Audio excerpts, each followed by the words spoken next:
জয় গুরু। গতির ভর্তা প্রভু পৃষ্ঠ ঈশ্বর পুরুষোত্তবৌ আবরম স্তম্ভ বৃদ্ধাতা সদ্গুরুং স্বং নমঃ স্তুতে। পিতার পিতা পরম পিতা শ্রী শ্রী ঠাকুর অনুকূল চন্দ্রের আদর্শের অনুচলনে প্রণতি জানিয়ে আজকের এই সান্ধ্য ভাগবত বাসরের অগ্রণী যিনি আয়োজক, যিনি শ্রী শ্রী ঠাকুরের বার্তাবাহী সভাপতি ঋত্বিক অধ্যর্য যাজক এবং সমবেত দাদা ও মায়েদের সবাইকে আমার শ্রদ্ধা ভক্তি প্রণাম জানাচ্ছি। আমাদের এই জীবন যে প্রবাহ, সে জীবন প্রবাহের পূর্ণতার জন্য আমাদের এই পথ চলা। আমরা জীবনকে পূর্ণতার আস্বাদন লাভ কিভাবে করতে হবে সে সম্পর্কে হয়তো জানতাম না, জানিও না, কিন্তু ওই পরম পুরুষকে ধরে তার দীক্ষা গ্রহণ করে আমরা জানতে পারলাম মানুষের জীবনের জাগতিক এবং আধ্যাত্মিক এই দুটোর যখন সম্মিলন হয়, দুটো যখন সহাবস্থান করে, তখনই মানুষের জীবন পূর্ণতা লাভ করে। তার আগে মানুষের জীবন পূর্ণতা লাভ করে না। কারণ জাগতিকভাবে যারা সমৃদ্ধ, তারা যদি আধ্যাত্মিকভাবে সমৃদ্ধ না হন, তাহলে কি হয়, তার মনের ভিতরে যখন একটা দুঃখ বেদনা, যে একটু আগে গানটা হলো, মম দুঃখ বেদনম সকল সফল সমন তুমি ভরিবে সৌরভে। ভক্ত ভগবানের, এটা তো দুদিকেই ধরতে পারি আমরা, ভক্ত আর ভগবানের একটা আলাপন। নিশি তিনি সম, কি সুন্দর কথা, তুমি রবে নীরবে হৃদয়ে মম। কে থাকে হৃদয়ে? অন্তরাত্মা থাকেন। অন্তরাত্মাকে আমরা নিজেরা উপভোগ করতে পারি, কাউকে দেখাতে পারি না। যার জন্য বলা হয়েছে তুমি রবে নীরবে হৃদয়ে মম। আহ, কি অপূর্বতার ব্যঞ্জনা! আমরা যদি এটা একটু দেখি, যেমন আমরা এখানে বসে মনের মণিকোঠায় পাড়ি দিয়ে বহুদূর চলে যেতে পারি। আমি শৈশবে ফিরে যেতে পারি, আমি ফিরে যেতে পারি আমার সেই স্কুলে, আমার প্রিয়জনদের কাছে মনে মনে চলে যেতে পারি। আর সেটা হচ্ছে হৃদয়ের নীরবে থাকে, কিন্তু কাউকে দেখাতে পারি না। এখানটায় কিন্তু মানুষের, আমরা ভগবান মানি না, আত্মা মানি না, ঈশ্বর মানি না, যদি না মানি, কিন্তু প্রত্যেকে কিন্তু এটা বোঝে আমাদের ভিতরে একটা হৃদয় দেবতা আছে। আর সেই হৃদয় দেবতা মন। মনে পাড়ি দেওয়া যায়, কিন্তু কাউকে দেখানো যায় না আমি কোথায় পাড়ি দিলাম, পাড়ি জমালাম। তাই বলছে যে, কিন্তু এই মনকে নিয়ন্ত্রণ যদি আমরা না করতে পারি, তাহলে কী হবে? মন করে কি, তার ওই জাগতিক আশা পূর্ণ করতে গিয়ে আমার এই সত্তাটাকে বিপদে ফেলে দেয়। মন জাগতিক আশা পূর্ণ করতে গিয়ে সত্তাটাকে বিপদে ফেলে দেয়। কেন বিপদে ফেলে দেয়? মনে কিছু করবেন না। এখন যারা আমাদের শিক্ষা দেবেন শিক্ষালয়গুলো, বিদ্যালয়গুলো, কলেজগুলো, বিশ্ববিদ্যালয়গুলো, তার মাথার উপরে যারা ছিলেন, তারা কিন্তু মনকে বশে রাখতে পারেনি বলে এখন তারা কারাগারে গেছে। মানে খুব দুঃখজনক। তাহলে কি মনকে যদি বশে রাখতে পারতো, বুঝাতে পারতো এই অন্যায় করব না, আমি লোভ কাম ক্রোধ এইগুলোকে নিয়ন্ত্রণ করে সত্তার পথে চলব, আমাকে দেখে মানুষ যেন বলে এই লোকটা কত সুন্দর, কত ভালো, সকলের প্রিয়। এটা তো আমরা চাই। আমরা কি চাই না আমাকে সবাই ভালো বলুক? কিন্তু ভালো বলতে গেলে ভালো করতে হবে তো। আর সেই ভালো করতে গেলে আমাদের এই ভিতরে ওই হৃদয়ে মম যে গুপ্ত অবস্থায় আছে আমাকে কিন্তু নাচাচ্ছে। আবার তার উপরে আর একজন আছে, তিনি হচ্ছেন পরম পুরুষ। তিনি কি করেন? তিনি নিষ্প্রিয় থাকেন। ভগবান কাউকে বাধা দেন না, কিন্তু অন্তর্দেবতা কাউকে বাধা দেন না, তুমি অন্যায় করো না, তোমার ক্ষতি হবে। কিন্তু সেই বাধা দেবেন তখনই আমি যখন সেই ওই হৃদয়ে মম যিনি আছেন তাকে গ্রহণ করব। অন্তরাত্মা রূপে তিনি যখন আছেন তাকে যখন গ্রহণ করব, গ্রহণ করলে তখন আমি তার নির্দেশনায় নিজেকে চালাবার চেষ্টা করব। আর এই চালাবার যখন চেষ্টা করব তখনই আমি কি করতে পারবো? আমার এই জীবনটাকে উপভোগ করতে পারবো। নাহলে কিন্তু জীবনটাকে বোঝা যায় না। আর সেই জীবনকে উপভোগ করতে গেলে জাগতিক যেমন আছে, আধ্যাত্মিক আছে, দুটো দিককে একটা এক সুন্দর সামঞ্জস্য করতে হয়।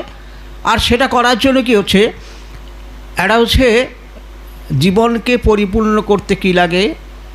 জীবনকে পরিপূর্ণ করতে সূক্ষ্ম এবং স্থূল দুটো জিনিসই লাগে। আর সেই সূক্ষ্ম জিনিস আর স্থূল জিনিস, স্থূল থেকে সূক্ষ্ম হয়। আমরা যে খাওয়া দাওয়া করি, এই খাওয়া দাওয়াটা যদি জীবনের জন্য করি, আমার জীবনের জন্য করি, তাহলে হবে কি সুস্থ থাকবো। কিন্তু লোভের বশবর্তী হয়ে যদি লোভের জন্য করি, জিভের স্বাদের জন্য করি, তাহলে কী হবে? আমার হয়তো সুগার আছে, চিনি খাওয়া বারণ, আমি যদি নিজেকে নিয়ন্ত্রণ করতে না পারি তাহলে কী হবে? সুগার বেড়ে যাবে, আমি আরও অসুস্থ হয়ে পড়ব। তাহলে একে নিয়ন্ত্রণ করার জন্য কি করতে হবে? একজন নিয়ন্ত্রক লাগে। আর সেই নিয়ন্ত্রক লাগে কিভাবে? আর নিয়ন্ত্রক যদি না থাকে তাহলে নিয়ন্ত্রণ করা যায় না, কিছুতেই যায় না।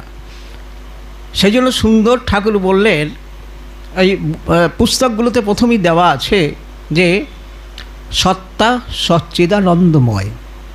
ওই যে হৃদয়ে যিনি থাকেন চরমে জীবাত্মা, তিনি সৎ চিত আনন্দময়। অসৎ নিরোধী সতই। অসৎ পছন্দ করেন না, অসৎ পছন্দ করেন। আমি অসুস্থ হলে তখন আমার যে খাবার ক্ষতি করে সেই খাবার আমরা খাই না, কারণ এই অস্তিত্বকে বিপন্ন করতে আমার সত্তা চায় না। তাই অসৎ নিরোধী সতই। তারপরে সুন্দর বলছেন, সেই অস্তিত্বের পরিপোষক যা তাই ধর্ম। তাহলে এইবার এলো ধর্ম মানে ধারণ করা। ধর্ম কি সুন্দর এলো, আমার ভিতরে যে আছে হৃদয়ে মম, তাকে জানতে গেলে, জগৎকে জানতে গেলে আমার ভিতরের তাকে আগে জানতে হবে। তাকে যদি না জানি আমি কাউকে জানতে পারবো না। চাই তাকে সচ্চিদানন্দের পরিপোষক যা তাই ধর্ম। ধর্ম মূর্ত হয় আদর্শে, দীক্ষা নিতে হবে। আদর্শে দীক্ষা আনে অনুরাগ, অনুরাগ আনে বৃত্তি নিয়ন্ত্রণ।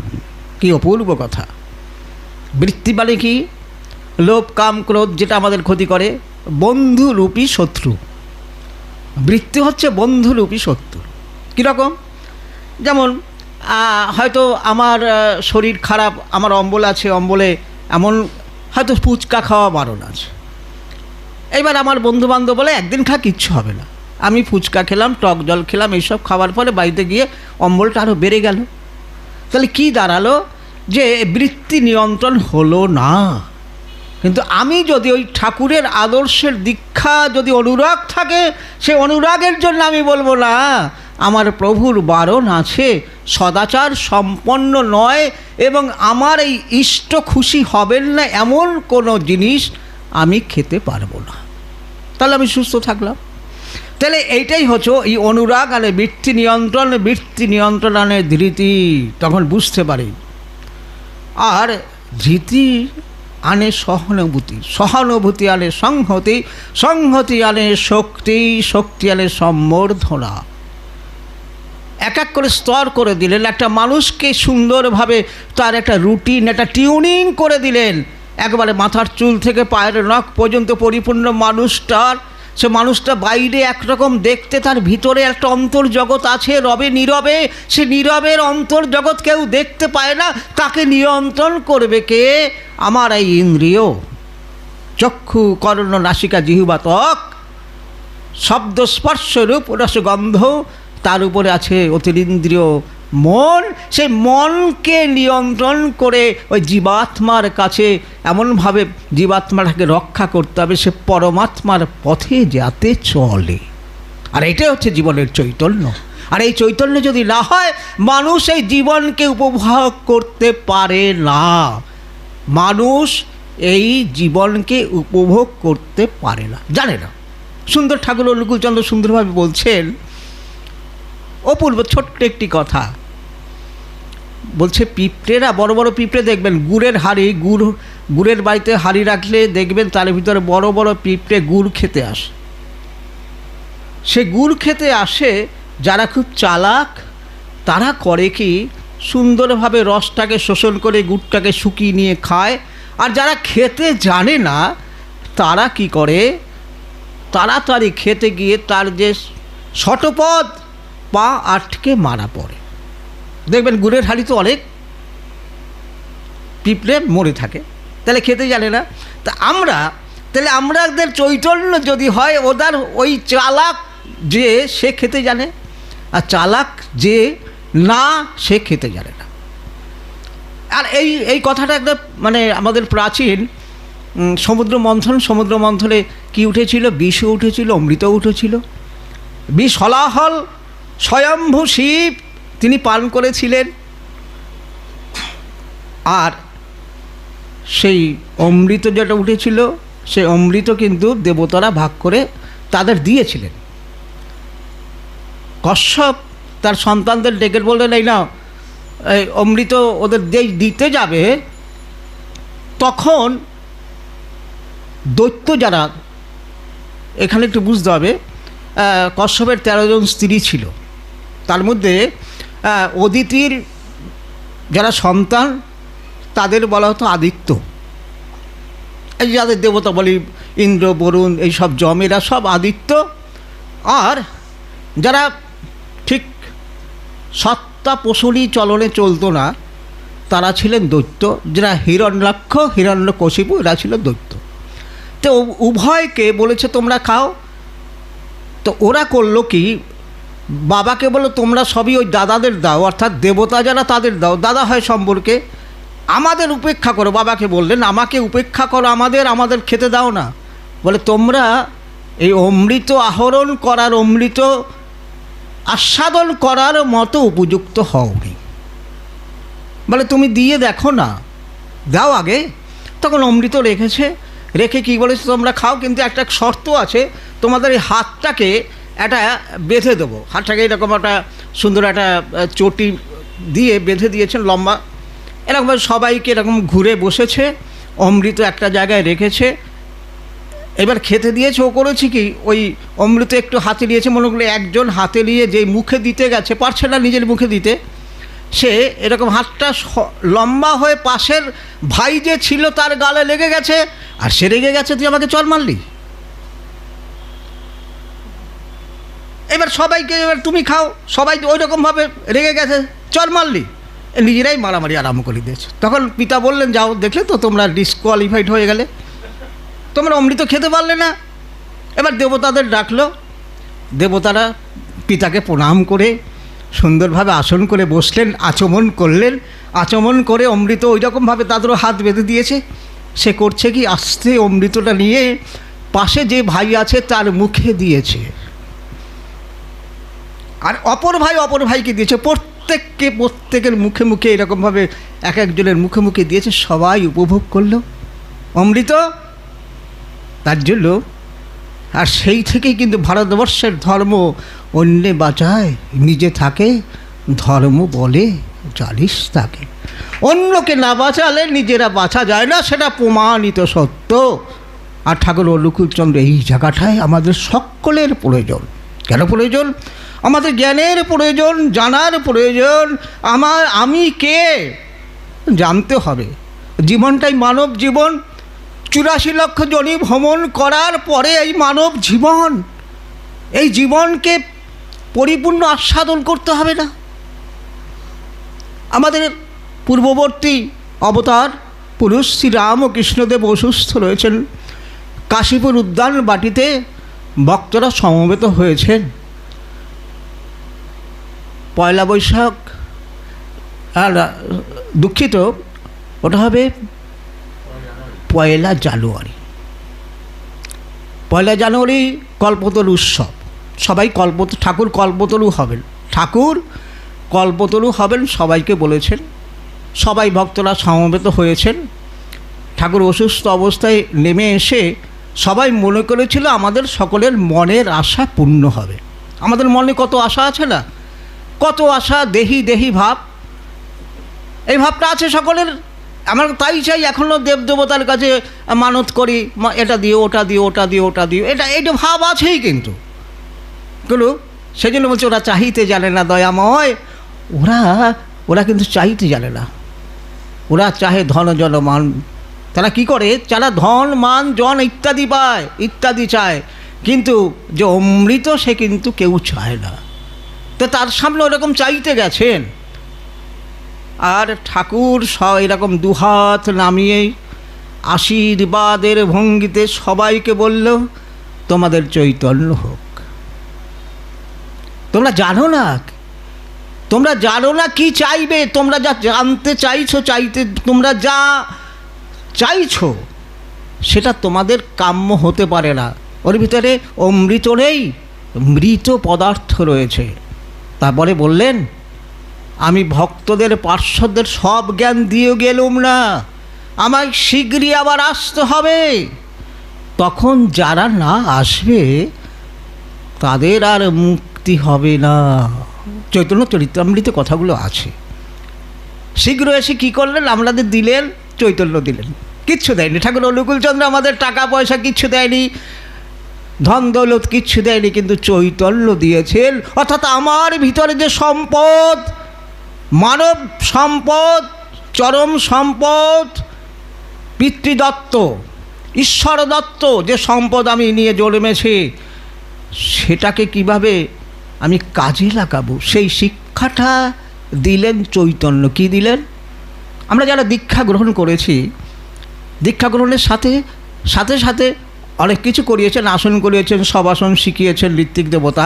তারপরে একটা কাগজ দিয়েছেন, সেখানে নাম ঠিকানা লিখে বলেছেন, এইটা তুমি রোজ নাম ধ্যান করবে, নাম ধ্যান করার পরে তুমি এগুলো নিজের উপরে আরোপ করবে, যার নাম শত অনুজ্ঞা।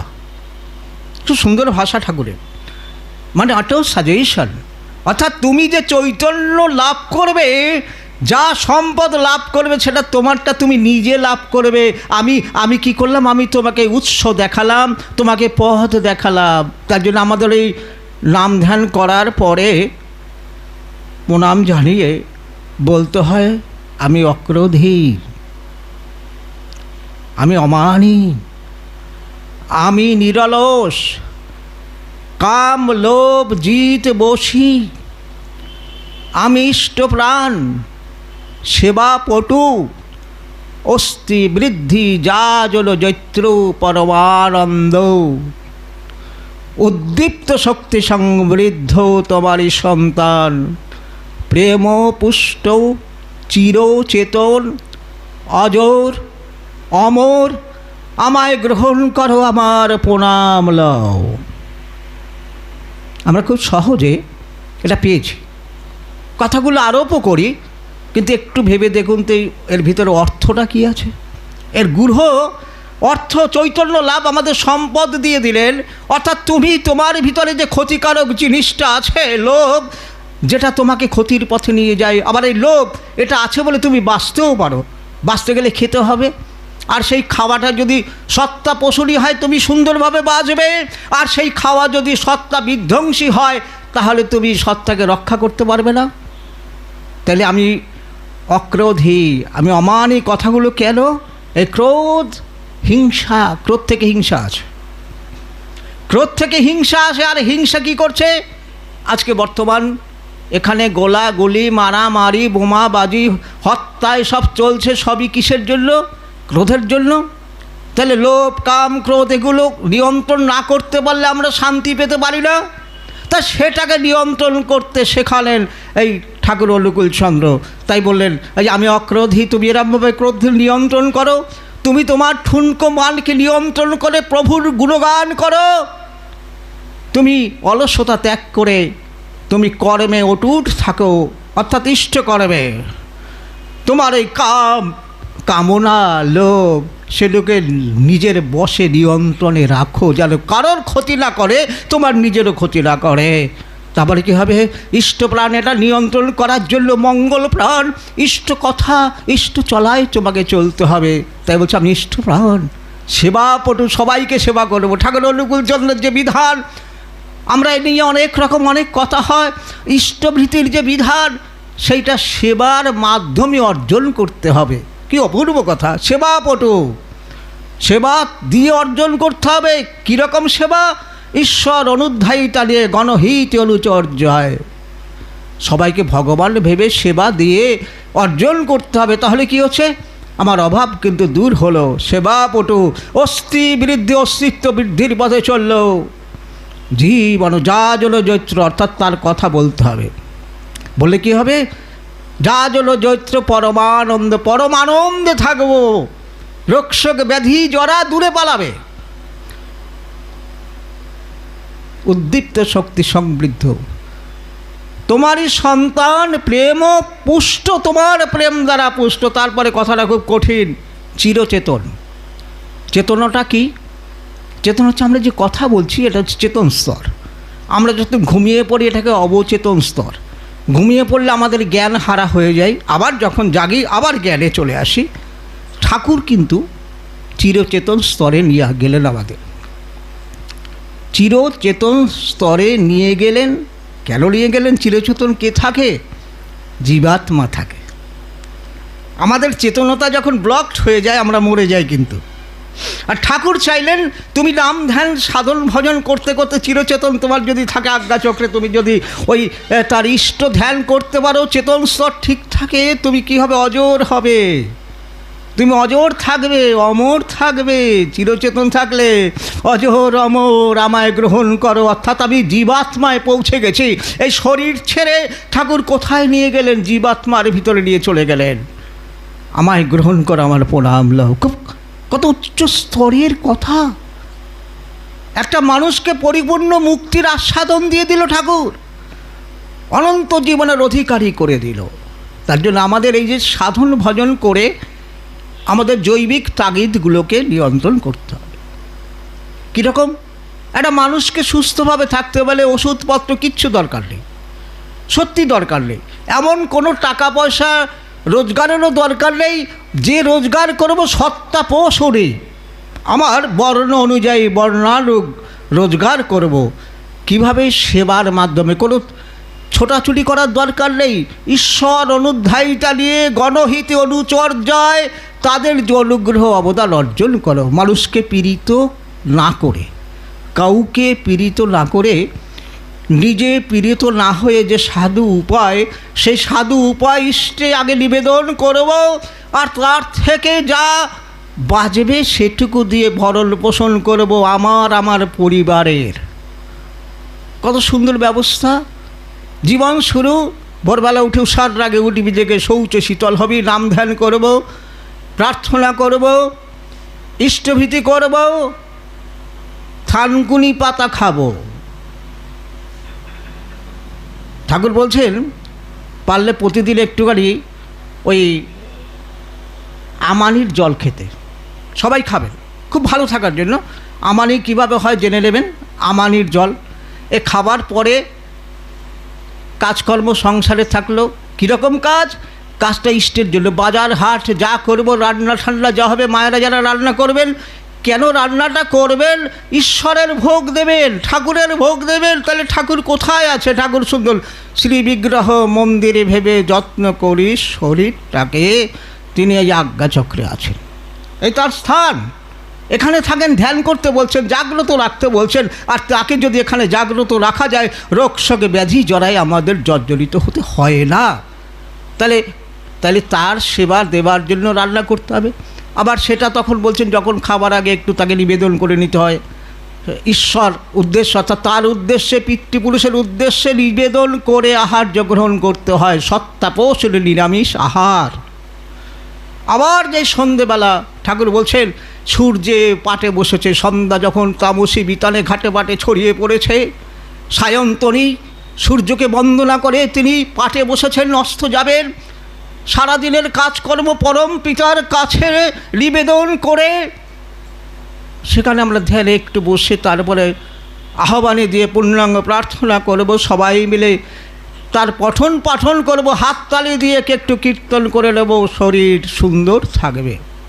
আবার রাতে সামান্য সত্তা পশুলি খাবার খেয়ে নামধ্যান করতে করতে শুয়ে থাকবে। এটা ব্যক্তিগত জীবনের প্রতিদিনের একটা জীবন চর্চা। তারপরে কী করতে হবে, আমার সন্তানাদি আছে, আমার জৈবিক তাগিদ আছে, আমার ছেলেটা আছে, মেয়েটা আছে, বিয়ে দিতে হবে।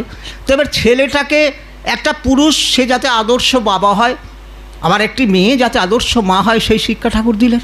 তাহলে আমার ঘরের মেয়েটা তার উপযুক্ত বর, বরিষ্ঠ বর্ণে, বংশে, শিক্ষায়, স্বাস্থ্যে সব দিক দিয়ে যে বড়, তাকে যাতে বরণ করে সেই শিক্ষাটা আমাদের দিতে হবে। আর সেই শিক্ষা যদি দেয় একটা মেয়ে, আমার মেয়েটা যদি সুন্দর বর একটা পায়, ভালোভাবে স্বামীর ঘর করে, আর সে যদি সুসন্তানের জননী হয়, তার মতো আনন্দ আর কিছু আছে? কিছু আছে আর? তাহলে একটি ছেলে যদি সে আদর্শ পিতা হয়, যদি তার সন্তান সকলের মুখোজ্জ্বল করে, সমাজের একজন হয়, রাষ্ট্রের একজন হয়, তার মতো সুখী আর কে আছে?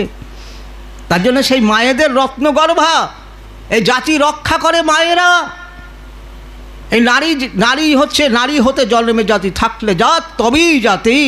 তাই কী করতে হবে, আমার ঘরের মেয়েটাকে সুন্দরভাবে বিবাহ দিতে হবে, সংস্কারে সংস্কৃত করতে হবে, এবং সেই নারী কিভাবে মা হয় সেই শিক্ষাটা দিতে হবে, পুরুষ কিভাবে আদর্শ বাবা হয় সেটা শিক্ষাটা দিতে হবে। আর সেইটা হচ্ছে সংস্কার। বিবাহের পরে, আদর্শ বিবাহের পরে গর্ভাধান সংস্কারে সংস্কৃত হয়ে স্বামী আর স্ত্রী উভয় মিলে সাধন করে ওই আমাদের ভারতবর্ষের যে নিত্য দুর্গা পূজা করার একটা ব্যবস্থা করলেন ঠাকুর অনুকূলচন্দ্র। আমাদের জাতীয় দেবী দুর্গা আর ঠাকুর অনুকূলচন্দ্র প্রতিটি ঘরে ঘরে মায়েদের আর ওই তার স্ত্রীকে চিন্ময়ী মা শেখালেন। স্বামী স্ত্রীর কাছে চিন্ময়ী মা। তাই চিন্ময়ী মা হিসাবে কি করতে হয়, তার ওই সন্তান জন্মাবার আগে এবার একটু বুঝতে হবে, স্বামী স্ত্রীর মাধ্যমে নিজেকে জন্মায়। তাহলে একটা মেয়ের বিয়ে হলে সে কিভাবে বরকে গ্রহণ করবে, বরকে গ্রহণ করে বধূ হবে সেই শিক্ষাটা, বধূ হবার পরে সে মনোবৃত্তি অনুসারিণী স্ত্রী কিভাবে হবে সেই শিক্ষাটা দিতে হবে। আবার স্ত্রী হবার পরে সে সন্তানের মা কিভাবে হবে, আদর্শ মা, গর্ভধারিণী জগজ্জননী মা, রত্নগর্ভ হবে সেই শিক্ষা। তখন তাকে বলা হয় জায়া। সে জায়া কিভাবে হবে? জায়া মানে হচ্ছে স্বামীকে জন্মাবে, স্বামী জন্মায় স্ত্রীর মাধ্যমে, স্বামী নিজের পিতৃপুরুষকে জন্মান স্ত্রীর মাধ্যমে। তাই জন্মাবার কালে স্ত্রীকে জগৎ জননী রূপে আরাধনা করতে হয়। তার জন্য ঠাকুর বলছেন স্ত্রী চিন্ময়ী মা।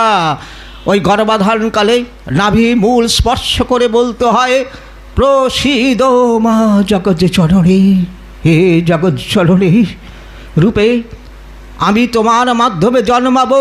এই গর্ভাধারে তোমার দ্বারা ওই কার্তিক, গণেশ, লক্ষ্মী, সরস্বতী এর মতো সন্তান যেন এই তুমি ভূমিষ্ঠ করতে পারো, গর্ভে ধারণ করতে পারো। এই হচ্ছে ভারতবর্ষ, পরিপূর্ণ সার্থক জীবন। তাহলে একটা মানুষের পরিচয়, সে মানুষটা সুন্দর হবে, তাহলে সে মানুষটা জন্মাতে হবে। আর মানুষটা জন্মাবে কে? একটি মা, একটি মেয়ে। তাই রত্নগর্ভা সে হবে। তাই যদি ভালো ব্যক্তি নির্মাণ না হয় এই দেশ কি টিকবে? তার জন্য ঠাকুর সুন্দর বলছেন এই সমগ্র জগতেই অনেক উন্নতি হচ্ছে, অনেক কিছু হচ্ছে। আমরা মহানগর সৃষ্টি করছি, মহানগর, প্রচুর মহানগর। গঙ্গার তলা দিয়ে পাতাল রেল ছুটছে, বিশাল বিশাল বাড়ি হচ্ছে, যান্ত্রিক অনেক অনেক কিছু আমরা উন্নতি লাভ করেছি, কিন্তু মহান নাগরিক কটা পাই? রাস্তাঘাটে চলতে গেলে আমরা তো নিরাপদে চলতে পারছি না। তাহলে মহান নাগরিক যদি নগরে না থাকে, মহানগর দিয়ে কী হবে? তার জন্য ঠাকুর চাইলেন, আমাদের কাছে ভিক্ষা চাইলেন, আমি চাই শুদ্ধ আত্মা, আমি শুদ্ধ আত্মা চাই, আমি মহান মানুষ চাই, আর সেই মানুষ উপহার দেবে মায়েরা। তাই আমাদের এই শুদ্ধ বুদ্ধ পবিত্র সন্তান জন্মাবার যে তুক হচ্ছে বিবাহ, সঠিক বিবাহ। সেই বিবাহ সঠিক হলে বিবাহ মাধ্যমে সঠিক সন্তান জন্মাবে, আর মা হবে মেয়ে। তাই মেয়ে যাতে সুস্থ মা হয় সেই শিক্ষা ঠাকুর দিতে বলেছেন। যে সৎসঙ্গের মাধ্যমে আপনারা মায়েরা আপনাদের দায়িত্ব নিতে হবে।